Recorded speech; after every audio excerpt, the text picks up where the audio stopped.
The mirrored walls of the luxury curls salon reflected the dim light from the fluorescent bulbs, creating an endless corridor of worn chairs and cheap bottles of hairspray. Tamika Rose was wiping down her workstation when the bell on the door jingled, heralding the arrival of the first employee. "Good morning, Tamika." Shanna Banks walked inside, clacking heels that were definitely worth more than her weekly paycheck. "You're early today." Tamika eyed her employee's new designer bag. "And again with an upgrade, I see." Shanna smiled as she showed off the bag. "A woman should look like $1,000,000 even if her purse is empty." "Yeah, especially when you complained about not being able to pay your rent last month," Tamika muttered under her breath, but loud enough for Shanna to hear. "I hope your military boyfriend doesn't go too broke on your gifts." Shanna rolled her eyes defiantly. Daryl appreciates a real woman and realizes that beauty requires an investment. Tamika shook her head.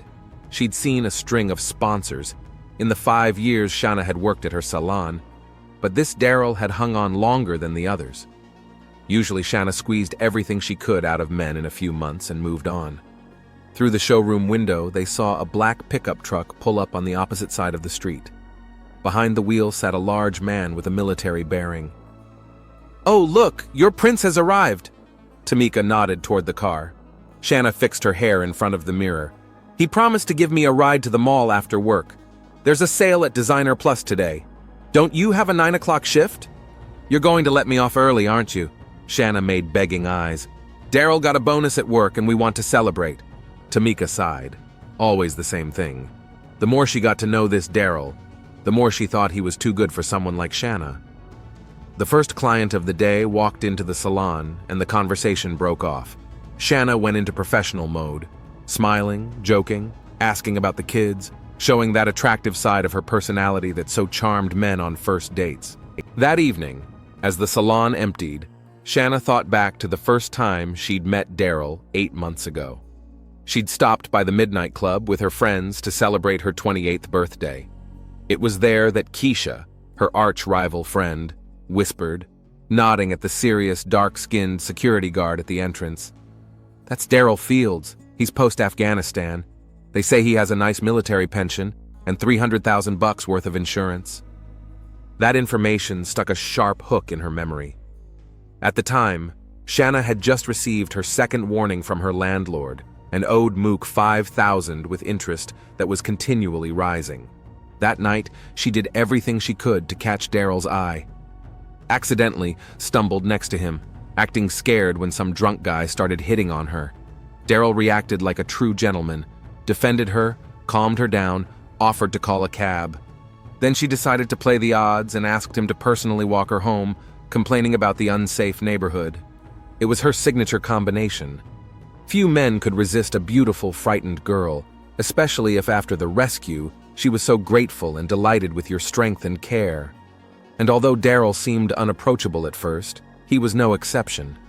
Shanna had purposely chosen an apartment in one of Englewood's cheapest and most dangerous neighborhoods. Not because she couldn't afford better, although that was also true, but because such a residence made wealthy men want to rescue her, take her away from there. Everyone wanted to be a hero. When Daryl saw her dilapidated house with broken windows in the entryway, she noticed his face change. There was pity in his eyes. It was exactly what she wanted. "It's not safe for a girl like you here," he said then. Shanna lowered her eyes. "I'm saving up to move, but on a hairdresser's salary, it's not easy." He insisted on walking her to the apartment door, checking the locks, inspecting the windows. Then he offered to leave his number just in case. 2 days later, she called him in tears, telling a made-up story about a neighbor threatening her. Daryl rushed over 20 minutes later. Thus began their affair, which for Daryl was a sincere infatuation with a lonely, beautiful girl, and for Shanna, a carefully calculated financial strategy. "Hey babe, you ready?" Daryl peeked into the parlor, disturbing her memories. "Almost. Give me 5 minutes." Shanna gave him her best smile and disappeared into the back room to change. Tamika watched Daryl as he waited patiently, looking at the pictures of hairstyles on the wall. He was tall, with a military bearing, but a sadness in his eyes, a typical veteran returning from war and trying to find his place in civilian life. "How long have you been working at midnight?" she asked casually. "Third year, ma'am," he replied politely. "Don't you get tired of swallowing cigarette smoke and breaking up drunken fights?" Daryl shrugged. After Afghanistan, any job that doesn't involve shooting seems like a blessing. Tamika nodded. She'd known guys like that, honest, simple, traumatized, with a heart of gold, and she was truly sorry that Shanna had found him. She'd seen how her coworker changed with each new boyfriend. At first, she was all caring and loving. Then as soon as she got access to money and stuff, she turned into a demanding bitch. "She's a good girl, but she's just had a hard time in life," Daryl said suddenly, as if he'd read her mind. "Yeah, sure," Tamika agreed unconvincingly. Shanna appeared in a new tight dress that emphasized all of her assets. "What's up?" She spun around in front of Daryl. "You look beautiful," he said sincerely. Shanna grabbed him under the arm, throwing him over Tamika's shoulder. "Will you close the salon? I have a date." As the door closed behind them, Tamika shook her head. She had seen this scenario play out dozens of times. For a while, Shanna would lead another victim around by the nose, then suck every last dollar out and disappear. This time, though, something was different. Usually, Shanna's men were richer and older. Daryl, though he had a steady income, could hardly provide the standard of living Shanna sought. Something didn't add up. In Daryl's pickup truck, Shanna quickly checked the messages on her phone. Mook Johnson, her cousin and part-time creditor, was reminding her of the debt again. "2 more weeks, and the interest will double," the message read. Shanna whined quietly. $10,000 was a huge amount of money she'd borrowed to cover debts from card games and past loans. Mook wasn't the kind of man to joke with when it came to money. "Did something happen?" Daryl asked, noticing her gloomy face. "Nothing much, just work problems," she lied, quickly putting a smile back on her face. "So you say you got the bonus?" Daryl nodded. "Yeah, the owner of the club is happy with how I handled that gang last week. Gave out a $500 bonus." Shanna mentally wrinkled her nose. $500. She'd spent that much on a pair of shoes. It was disastrously small for her plans and debts. "Honey, I'm so happy for you." She put her hand on his knee. "But you know, I keep thinking, you should get a better job. With your military experience, you could work for a private security company. They pay 3 times as much." Daryl sighed. "We've talked about this before. I like midnight. Everyone's their own there. There's no bureaucracy, and I get to decide my own course of action." "But don't you want more?" She leaned closer, lowering her voice to an intimate whisper. "We could move to a better neighborhood, maybe even buy a house." Daryl gave her a brief glance. "Actually, I have some savings, and the military pension isn't that small. I just don't like to spend money on show." That phrase made Shanna tense up. She knew about the pension, about $3,000 a month. Not bad, but not the kind of money worth putting up with PTSD and Daryl's nightmares. The mention of savings, however, was new information. "Savings?" she asked as casually as possible. "Yes, I've been saving since I got back, almost $80,000 already." Shanna almost gasped with delight, but managed to keep her expression nonchalant. "That's great, honey. That's very thoughtful of you. $80,000. That would be more than enough to pay off Mook and get a fresh start. Maybe even open her own beauty parlor, something she'd dreamed of for years." Over dinner at an inexpensive restaurant, Shanna asked him about his savings in passing, interspersing the questions with stories of her difficult childhood in foster care, mostly made up, and dreams of her own business. Daryl listened intently with sympathy in his eyes. She knew that look. He wanted to save her again. "I believe in you, Shanna," he said, covering her hand with his. "You'll get through this, and I'll be there for you." She smiled sweetly, wondering how to get to that $80,000 as quickly as possible. Ask for it? But he'd say no, he was too frugal. Seduce him into buying real estate together? That would take too long and Mook wouldn't wait. "By the way," Daryl said suddenly, sipping from his beer glass, "remember when we talked about making each other beneficiaries on our insurance policies?" Shanna froze. They'd actually discussed it in passing a few weeks ago when she'd been trying to find out details about his finances. "Yes, of course I remember," she answered cautiously. "I made you my beneficiary." He smiled. "If anything happens to me, you get $300,000. I hope that's enough for your beauty parlor."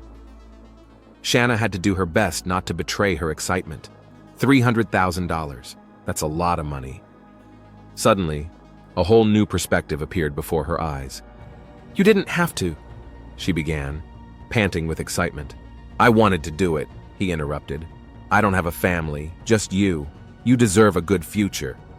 Shanna reached across the table and kissed him, in her head already forming a whole new plan. Detective Larowin Jenkins parked the squad car across the street from the liquor store that had been robbed the day before. It's the fourth robbery in 2 weeks in Englewood. Same pattern: black mask, gun, no witnesses. Small store owners were panicked, and the police had no leads. Larowin got out of the car, adjusting the jacket concealing the holster. In her 47, she remained trim and energetic despite 20 years on the Chicago Police Department. The gray in her close-cropped hair only added to her authority, and her intelligent eyes, with the slight wrinkles in the corners, noticed things others missed. "Mr. Wilson?" She showed her badge to the elderly store owner. "Detective Jenkins, we spoke on the phone." The gray-haired man nodded nervously. Yes, come in. This is the 3rd time this year I've been robbed, and the police still haven't caught anyone." Larowin professionally let the reproach pass her ears. She knew this part of town like the back of her hand. She'd grown up 6 blocks away.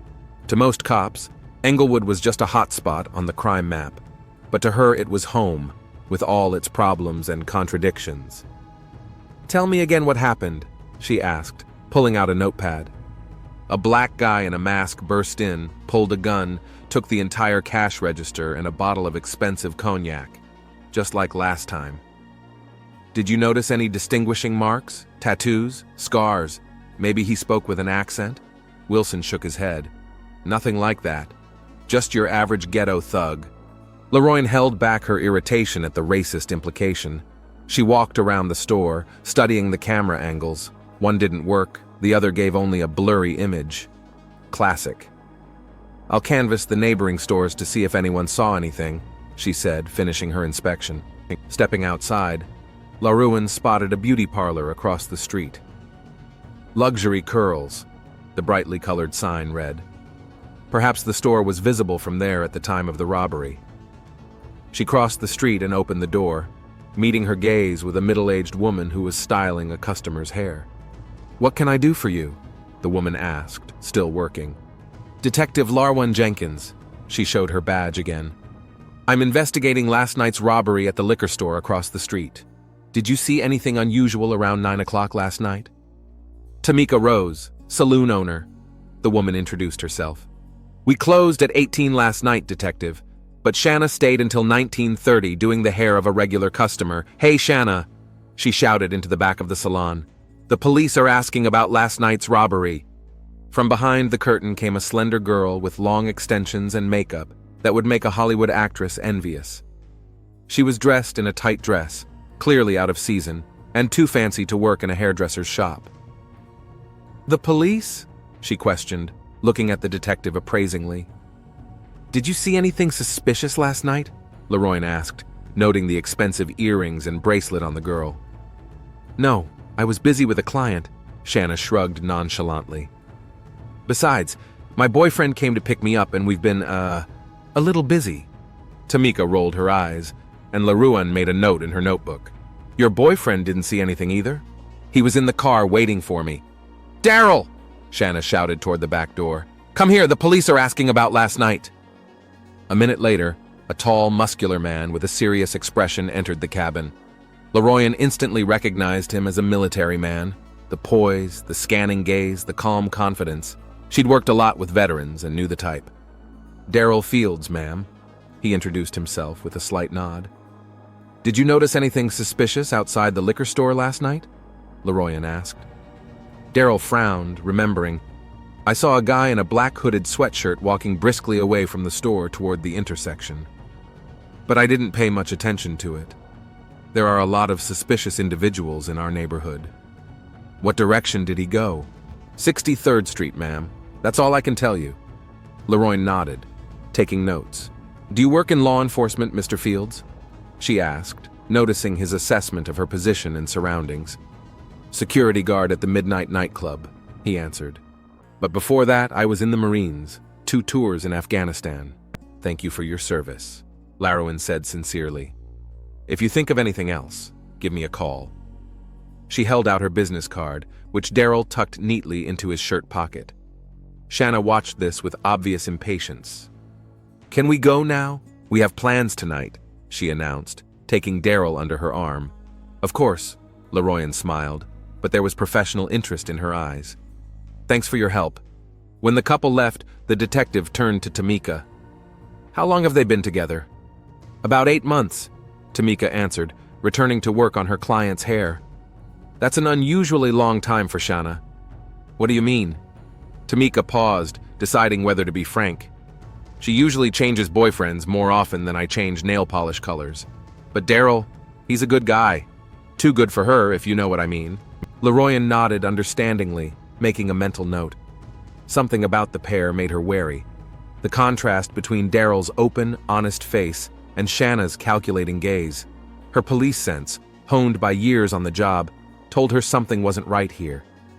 If you see anything suspicious, give me a call, she said, leaving a second business card for Tamika.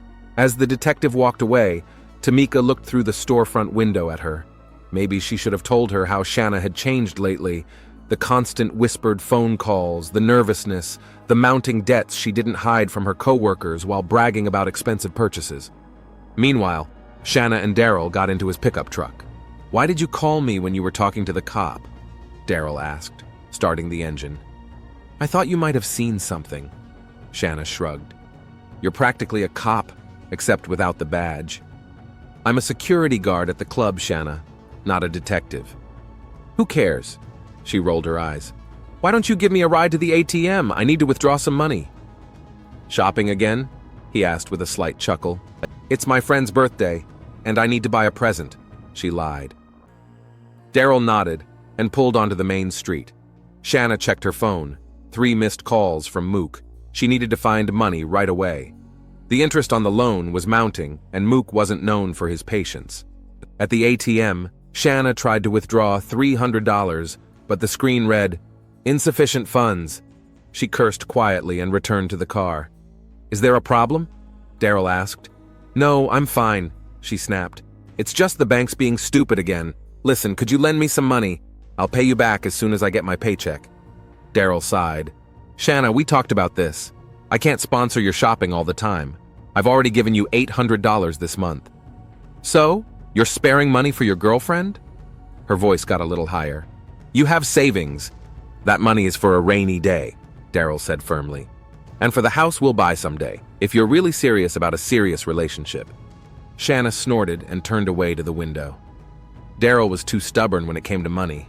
She needed a different approach. I'm sorry, honey. She put her hand on his knee. You're right. I just wanted to impress my friend. Stupid, huh? His face softened. You don't need to impress anyone, Shanna. You're already the prettiest girl in Englewood. She smiled, mentally continuing to look for a way to get to his savings, or to the insurance. That same evening, Shanna received a text from Mook. Meet you at the Blue Flamingo at 10. Bring at least part of what you owe or we'll talk differently. She swallowed nervously. The Blue Flamingo was a backwater bar where Mook met debtors who didn't pay on time. They usually came out of there with broken fingers or worse. Shanna hurriedly packed, telling Daryl she'd been called to the salon. Supposedly an important client wanted an emergency styling job. He offered a ride, but she declined, afraid he'd suspect something amiss. The Blue Flamingo bar was in the most unsightly part of Englewood.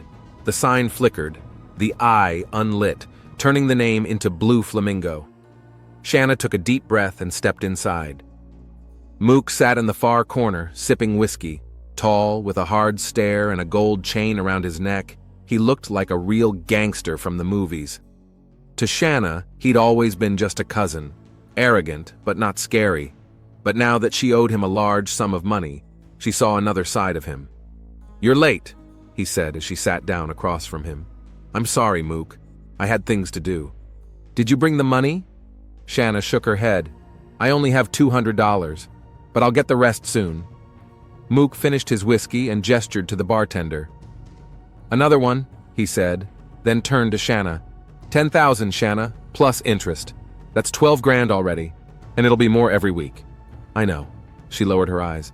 I just need a little time. Time is money, cousin, and money is your problem. Mook smiled, but his eyes remained cold. You have a rich boyfriend, don't you? That security guard from Midnight. Shanna flinched. How do you know? I know all about my debtors, he shrugged. I hear he has good savings and insurance. Shanna looked around nervously. Not so loud. Yes, he has money, but I'm working on it. He's not the type to part with dollars easily.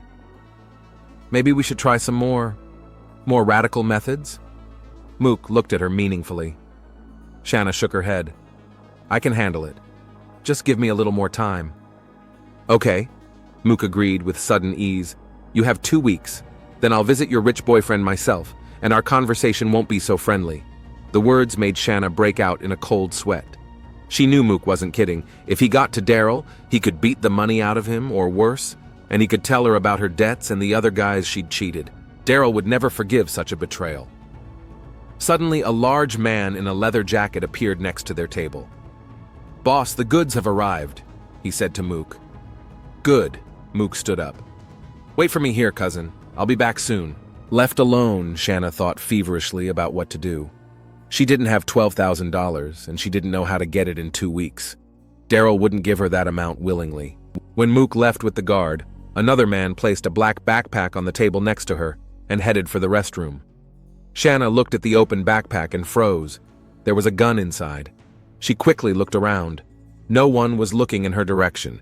Everyone was busy with their drinks and conversations. Without giving herself time to doubt, she grabbed the gun and tossed it into her purse. Her heart was pounding so hard it seemed the whole bar could hear the pounding. She stood up and quickly headed for the exit without looking back. It wasn't until she was outside that Shanna caught her breath. In her purse was a real gun. The decision came naturally. If Daryl wouldn't give her the money, she'd take it herself. And if something went wrong, well, she had $300,000 worth of insurance that listed her as the beneficiary. The next morning, Tamika noticed that Shanna seemed unusually tense. She kept checking her phone and flinched at every sound. Are you okay? Tamika asked when they were alone in the parlor during their lunch break. Yeah, just didn't get much sleep, Shanna replied, but her hands were visibly shaking. Daryl came by while you were gone, Tamika said casually. He had a black eye, said he hit the door. Shanna tensed. And? It doesn't look like a door mark. More like a fist mark. Tamika looked at her carefully. Or a ring. Shanna looked defiantly at her hands with long nails and lots of rings. I don't know what you mean. We had a fight. He went to sleep on the couch. No fights. Shanna. Tamika moved closer, lowering her voice. I've known you for 5 years. Did you get into trouble? Shanna wanted to snap, but suddenly felt close to tears. She really needed someone to talk to. I'm in trouble, Tamika, she admitted. Big trouble. Does it have to do with Mook? I saw you talking to him in the parking lot last week. Shanna nodded. I owe him money. A lot of money. And he's threatening to tell Daryl everything about the other guys, about the debt, about me only being with him for the money. Isn't that true? Tamika asked bluntly. Shanna was quiet for a moment, and then quietly answered. At first, yes, but now, I don't know. Daryl is nice. Sometimes I think I could be a better person with him. Tamika sighed. Then tell him the truth. Daryl will understand. He loves you. No, Shanna shook her head. He'll never forgive me, and I'll still owe Mook. Tamika wanted to say something, but then Shanna's phone rang. Daryl's name popped up on the screen. Hi, honey, she answered, instantly changing her tone to sweet and carefree. Shanna, we need to talk. Daryl's voice sounded serious. Mook came to see me at the club. Shanna turned pale. What? What did you talk about? Come home and I'll tell you everything, he said, and hung up. Shanna looked at Tamika in a panic. I have to go. Cover for me in front of the clients. Tamika nodded and Shanna ran out of the salon, leaving her friend in anxious anticipation. In the evening, Shanna returned to the salon with a faded look in her eyes. Her makeup was smeared as if she had been crying. What's wrong? Tamika asked, locking the salon door for the night. Daryl found out everything, Shanna said quietly. Mook told him about the debts, about me seeing other guys at the same time as him. He's furious. So now what? He said he won't give me a dime, and that he'd change the beneficiary on his insurance. Shanna clenched her fists. I can't let that happen, Tamika. That money is my only chance. Tamika looked at her friend carefully. Shanna, what are you up to? Shanna didn't answer, just opened her purse, and Tamika saw the handle of a gun. Jesus, Shanna, what are you doing? She exclaimed, instinctively stepping back. I just want to scare him, Shanna said, but her eyes glittered with a feverish gleam. Make him give me the money. You're crazy. It's not a toy. I know, Shanna snarled. I tried it yesterday. She pulled out the gun and twirled it awkwardly in her hands. See? You just press here and... Shanna's finger slid over the trigger, and there was a loud click. Both women flinched, but there was no shot. Shit, it's not loaded, Shanna cursed, looking at the gun. Shanna, stop, Tamika stepped forward. Look, I can lend you some money. We'll talk to Daryl together. No, Shanna backed away, clutching the gun. You don't understand anything. This is my only chance. She shoved the gun back into her purse and ran out of the salon, leaving Tamika in a daze. The next day, Shanna didn't show up for work. Tamika tried calling her, but her phone was off. She thought about calling the police, but what could she say? That her coworker had stolen a gun and maybe wanted to scare her boyfriend. Toward evening, Daryl came into the salon. His face was grim. There was actually a noticeable black eye under his eye. Tamika, did Shanna contact you? He asked. No, she didn't show up for work, Tamika replied, deciding whether or not to tell him about the gun. Daryl, be careful with her. She's desperate. Daryl nodded. I know. She hit me yesterday when I said I wouldn't give her money. I just want to make sure she's okay. Tamika hesitated but decided he should know. Daryl, she has a gun. She showed it to me last night. His face changed. His eyes widened with shock. What? From where? I don't know. Tamika shook her head. But she was really upset that you found out about her debts and want to change the insurance. Daryl nodded silently and walked out of the salon, leaving Tamika anxious. She thought about calling Detective Jenkins. Maybe she could help, but decided to wait. Perhaps it was just an emotional breakdown and Shanna would come to her senses. Meanwhile, in an abandoned warehouse on the outskirts of Englewood, Shanna was trying to figure out the gun. She'd found instructions online for the model she'd stolen and was now clumsily trying to load it. First the magazine, she mumbled, checking the phone screen. Then the bolt. Her hands shook as she inserted the cartridges into the magazine. One fell out and rolled under the table. Shanna swore and got down on all fours to retrieve it. When she finally loaded the gun, she felt a surge of confidence. She set the empty bottle on the far end of the warehouse and took aim. 1, 2, 3. She squeezed the trigger, but nothing happened. Shit! She tried again, but the gun wouldn't fire. Shanna started shaking the gun in fury, accidentally pulling the trigger. Suddenly, a deafening gunshot rang out and the bullet went through the ceiling. In surprise, Shanna dropped the gun and bounced to the side. Oh my God, she exhaled as she stared at the hole in the roof. She slowly raised the gun, now with more respect. Then she remembered the safety and found a small lever on the side. She moved it, aimed at the bottle again, and pulled the trigger. This time the gun went off, but the bullet traveled far off target, causing a cloud of dust from the concrete floor. Shanna tried again and again, but out of 10 shots, only one hit the bottle, and even then tangentially. Damn, this is harder than I thought, she muttered as she reloaded her weapon. One thought kept her on her toes. $300,000 in insurance. If she couldn't get Daryl to give her the money, she might have to opt for a more drastic solution. Shanna fired a few more shots, gradually adjusting to the recoil. The last round hit the bottle, shattering it. That's it, she smiled, lowering the gun. That wasn't so hard. Shanna sat in the shabby bathroom of her rented apartment, clutching her cell phone in one hand and a bottle of cheap whiskey in the other. The screen glowed with a message from Mook. 48 hours.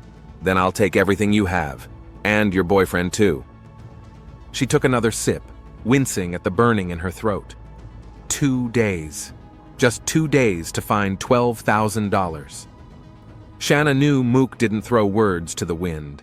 If she didn't repay the debt in 48 hours, the consequences would be disastrous. She glanced at the gun lying on the side of the tub. She only had 5 rounds left after practicing in the abandoned warehouse. Shanna hoped it would be enough. "Daryl left me no choice," she muttered, taking another sip.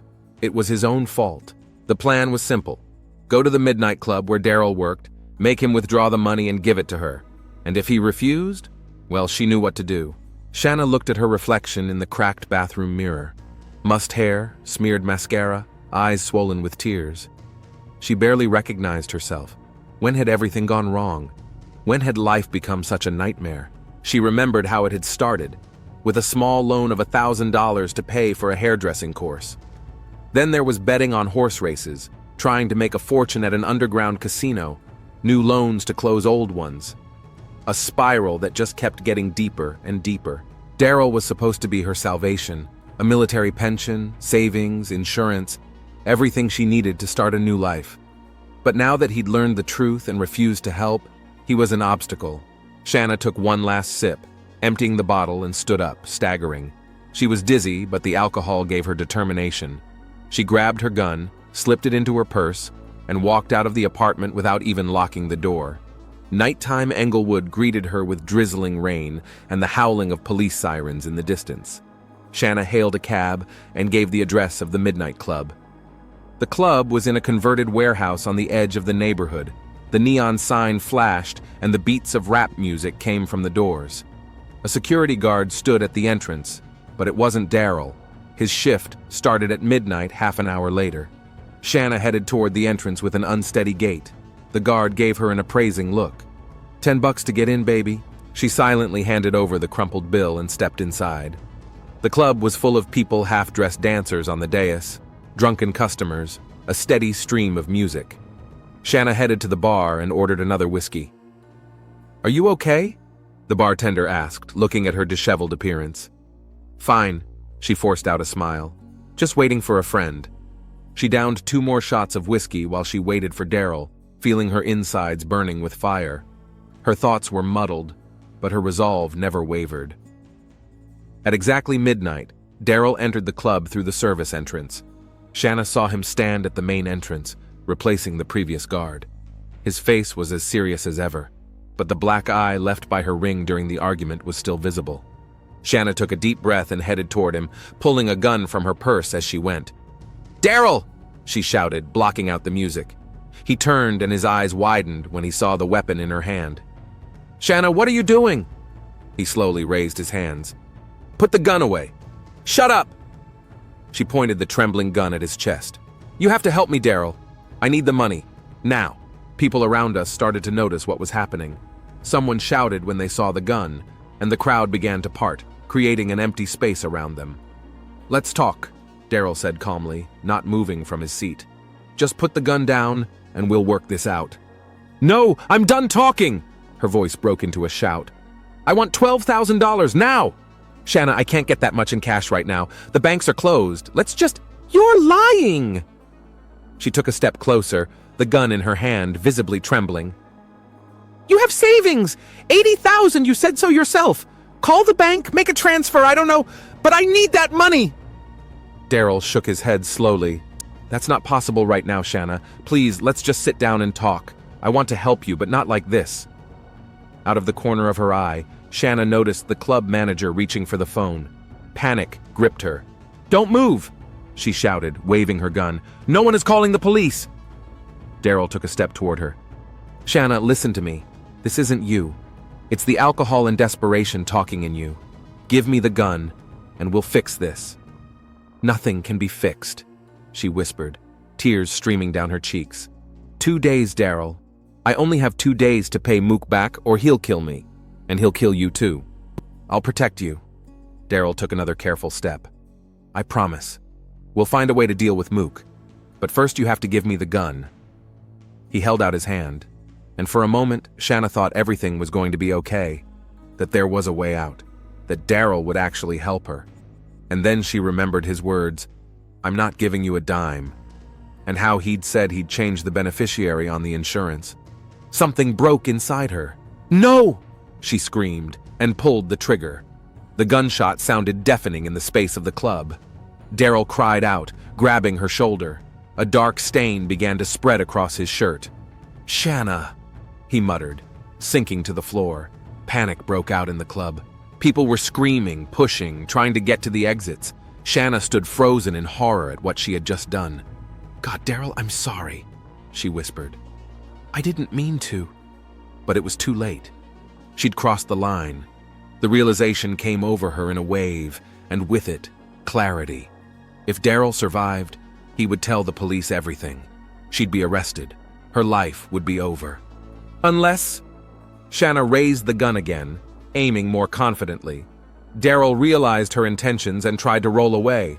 The second shot struck the ceiling, showering them with small crumbs of plaster. "Stop!" Daryl shouted, trying to get to his feet. "Shanna, don't do this!" But she was already out of her mind with panic and fear. The third shot rang out as Daryl almost stood up. The bullet grazed his head, leaving a bloody furrow on his temple. He collapsed to the floor, unconscious. Shanna stood, breathing heavily, with a smoking gun in her hand. All around her was chaos, screaming, running, the clinking of broken glass. Through the noise, she heard the police sirens approaching. The gun fell from her numb fingers. She turned and rushed toward the back exit, pushing through the panicked crowd. Running outside into the rain, Shanna turned a corner and bumped into someone. Looking up, she saw Mook. "What the hell did you do?" he hissed, grabbing her arm. "Let go of me!" She tried to pull away, but his grip was ironclad. "You shot your boyfriend?" Mook shook her. "Are you crazy? The cops are going to be looking for you. And me too." "I have to run," Shanna whispered, finally realizing the gravity of the situation. "It's too late." Mook nodded toward the approaching police cars. "But don't worry, I'll make sure he stays quiet if he survives." Pushing her away, Mook disappeared into the darkness of the alley, and Shanna, not knowing where to run, simply sank to the wet pavement and burst into tears. Detective LaRuan Jenkins arrived on the scene 20 minutes after the 911 call. The Midnight Club was cordoned off with police tape and gawkers, and reporters crowded around. Medics had already loaded the victim into an ambulance. "What do we got?" LaRuan asked the officer guarding the entrance. Club security guard Daryl Fields was shot 3 times in the shoulder and head. Critical condition, but alive. Witnesses say the shooter was a woman, his girlfriend. LaRoyan frowned when she recognized the name. "Daryl Fields? I met him the other day. Where is she now?"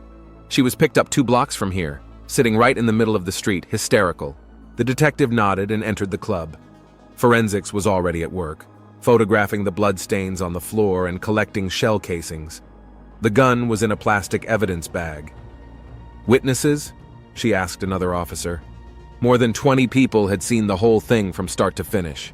She demanded money, he refused. She fired 3 shots. LaRuan made a few notes in her notebook. Something didn't add up. Why would a girl shoot her boyfriend in the middle of a crowded club? Had anyone heard the amount of money in question? $12,000, the officer replied. And she mentioned some Mook. LaRoyan became alert. Mook Johnson was well known in Englewood as a small-time drug dealer and loan shark. If the girl owed him money, that explained a lot. "I want to talk to the suspect," she said as she headed for the exit. At the police station, Shanna sat in the interrogation room, still wet from the rain. Her eyes were blank, mascara spreading across her cheeks, creating an eerie mask. "Shanna Banks?" LaRoyan sat down across from her. "I'm Detective Jenkins. We met at the luxurious curls salon." Shanna slowly looked up but didn't seem to recognize the detective. "How's Daryl?" she asked quietly. "In critical condition," LaRuan replied, watching carefully for a reaction. "But alive. The doctors are fighting for his life." Shanna covered her face with her hands and burst into tears. "I didn't mean to. I swear I didn't mean to kill him. I just wanted money." "For Mook Johnson?" LaRuan asked. Shanna froze, then nodded slowly. "I owe him $12,000. He gave me 48 hours, said he'd kill me if I didn't pay up." "And you decided it was easier to shoot your boyfriend than to find another way out?" "I wasn't gonna kill him!" Shanna screamed again. "I just wanted to scare him into giving me the money." He has $300,000 in savings and insurance. I'm the beneficiary. Laruan shuddered inwardly. That was it. Money. Always money. But you shot him 3 times, she said. That doesn't sound like intimidation. Shanna lowered her head. The first shot was accidental. I was startled. And then I panicked. I realized I was going to jail for assault anyway, and if he died, I'd get the insurance money. Her candor surprised even Larwin. Suspects don't usually confess so easily, especially with intent. You realize this is attempted aggravated murder? The detective asked. You're looking at a sentence of 15 years to life. Shanna nodded, tears flowing down her cheeks again. I know. I've ruined everything. My whole life. Laruan closed her notebook. I'm going to get you a lawyer. You'll need all the help you can get. Leaving the interrogation room, Laruan checked the messages. The hospital was reporting that Daryl had undergone emergency surgery and was in stable but serious condition. The bullet that had grazed his head had traveled tangentially, not damaging his brain, but causing massive bleeding. He was lucky. Leroyne dialed Tamika Rose's number. Miss Rose? This is Detective Jenkins. I need to talk to you about Shanna Banks. It's urgent. An hour later, Tamika sat in the detective's office, nervously clutching her coffee cup. I should have called you sooner, she said, her voice shaking. When I saw her holding the gun, but I didn't think she'd really... It's not your fault, Leroyne interrupted her. Tell me what you know. Tamika took a deep breath. Shanna had always been calculating, dating men for money, but with Daryl it was different. He was just a simple guy with a military pension, not rich. And then she found out about his insurance and his savings. And she thought it was her chance? Yeah, but then she got into debt with Mook Johnson. I saw him threaten her in the parking lot outside the salon. She was desperate. Laruan nodded. Mook Johnson is known for his methods.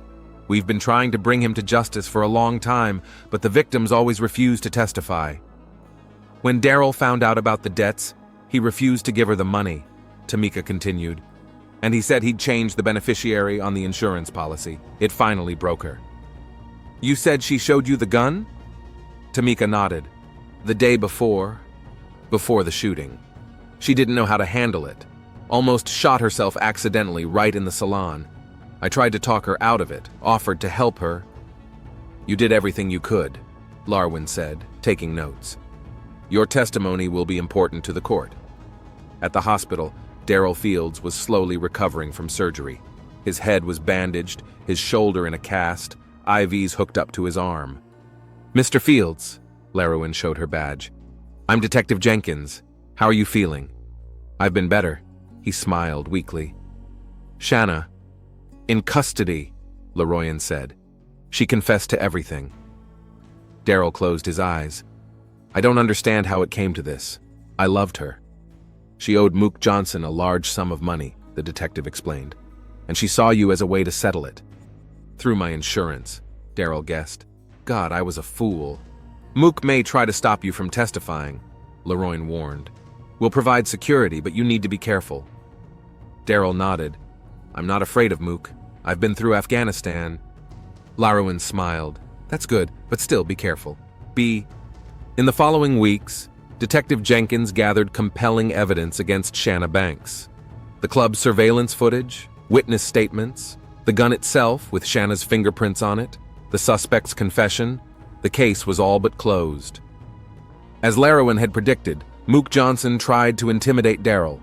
First, there were anonymous calls, then 2 unknown men waiting outside his house. But police security and Daryl's own determination kept the intimidation at bay. Finally, the day of the trial arrived. The room was full. Reporters, gawkers, relatives of the victim. Shanna sat at the defense table in the strict gray suit the court had provided. Her hair was in a simple bun, no makeup. She looked nothing like the day they met at the beauty parlor. Daryl entered the courtroom with a bandage on his head, his shoulder still in a bandage. He avoided looking at Shanna as he walked to the witness stand. Mr. Fields, the prosecutor addressed him. Can you tell the court what happened on the night of October 12th? Daryl took a deep breath. I was working security at the Midnight Club. Shanna, my girlfriend, came in around midnight. She was drunk and waving a gun around, demanded that I give her $12,000. And what happened next? I tried to calm her down, convince her to put the gun down, but she was out of control. Said Mook Johnson gave her 48 hours to pay me back. When I refused to give her the money, she shot me in the shoulder. And the other shots? Daryl swallowed. I tried to get up. The second shot went into the ceiling. The third one hit me in the head, tangentially. The doctors say I was very lucky. There was a whisper in the room. Shanna sat with her head down, tears dripping onto her hands folded in her lap. Tell me, Mr. Fields, the prosecutor continued, were you aware of Miss Banks's financial problems? Not right away, Daryl answered. Mook Johnson came to my club the day before the shooting, told me that Shanna owed him money, that she was only dating me because of my insurance and savings. I didn't want to believe it, but when I asked her, she confirmed it. And you refused to give her the money? Yes, and I told her I'd change the beneficiary on my insurance. After that, she hit me and left. The next time I saw her, she was pointing a gun at me.